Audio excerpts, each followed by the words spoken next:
Hello everyone, my name is Ban, and today I'm going to tell you why the Internet of Things are an integral component of our future, as well as how we're going to decide if it's going to be a good future or a bad future. But first, I want to ask you guys a question. Who here would like to have a good future? Because today, I'm going to tell you how the IoTs give you a good future. So, we must use the IoTs well, or our future is going to be pretty horrible. But I'm going to talk about how if we don't use the Internet of Things correctly, that everything will continue to just be bad and we'll continue going down this road. To start, I'll talk about the things we need to make sure happen on the business side of things. So first, we need to watch for monopolies forming.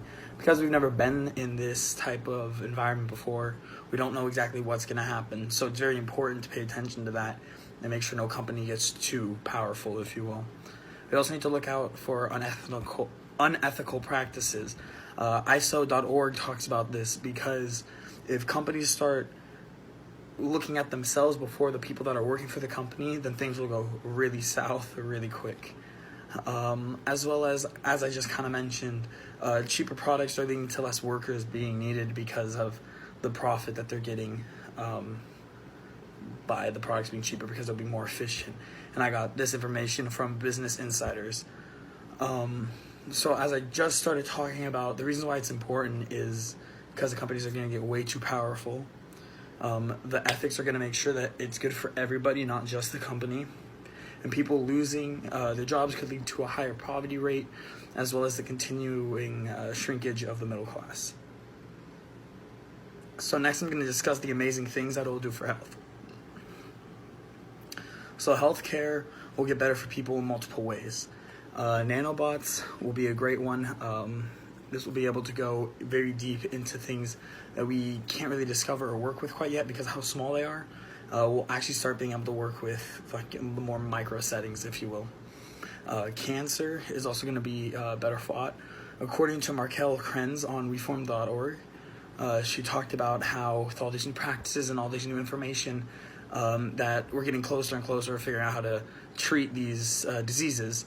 So with that said, AIDS and sickle cell are also on the way out the door because of these advancements. But how it's going to affect your life personally if you don't have any diseases is you'll be able to track your own health better. Stated by the Globe and Mail.com, 24/7 you'll be able, you personally, without anyone else watching it but you, be able to track how your heart rate and how everything else is going with your body through watches or patches or whatever. So doctors can then see this and work accordingly, if you will. So this is going to make life expectancy go up a lot higher. And this also means that regeneration is on, well, let me rephrase this. It doesn't mean this, but with this being said, there's more advancements in regeneration because we're starting to understand stem cells further. And that's beneficial to all of us because if someone loses an arm, it'd be very nice to be able to grow that back. So finally, the last thing that I want to talk about today is the amazing things that the IoT will do for the environment as well as the world around us. So on the environment, the effects that it's going to make is global warming is going to start decreasing, which is amazing for everyone. The IoTs can also help us bring back extinct animals, such as like the dodo bird. Not like Jurassic Park, so hopefully dinosaurs don't come back and kill us all. But if we can bring back species that we killed due to our own arrogance and pollution that we've given to the earth, then I think it would be a great idea to do that. Machines that clean air and water are also going to start to be created. On weforms.org, they talked about this and how it's going to start fixing ecosystems around us. A great example of this is the coral reefs. So the effect that it's going to have on humanity is also quite big. Wired.com stated that a fundamental shift with everything is going to become like more intelligent. So the machine-to-machine communication, we've never experienced the intelligence of them talking. So we don't know exactly what's going to happen or what's new products, if you will, is going to happen because it's like during the Roman Empire explaining the internet. We don't know what that is yet, and it's very exciting because we're about to witness something amazing that none of us had any ideas of what it's going to be. Something else that's nice is smart cities are going to be a thing. They'll be great for daily life. Urban life will become more attractive to the fast convenient transportation systems, the safeness of it all.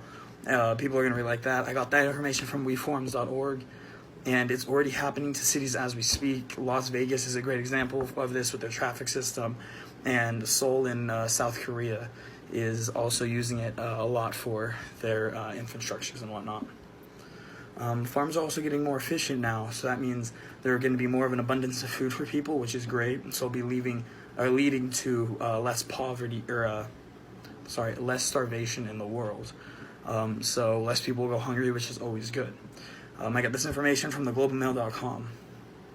But I hope me explaining why the IoTs are so important in all aspects have really shown you how crucial this is. I hope you all understand that the importance of the IoTs, how much they truly have on the future, and how everything will evolve around it. I want to leave you with one last quote, though.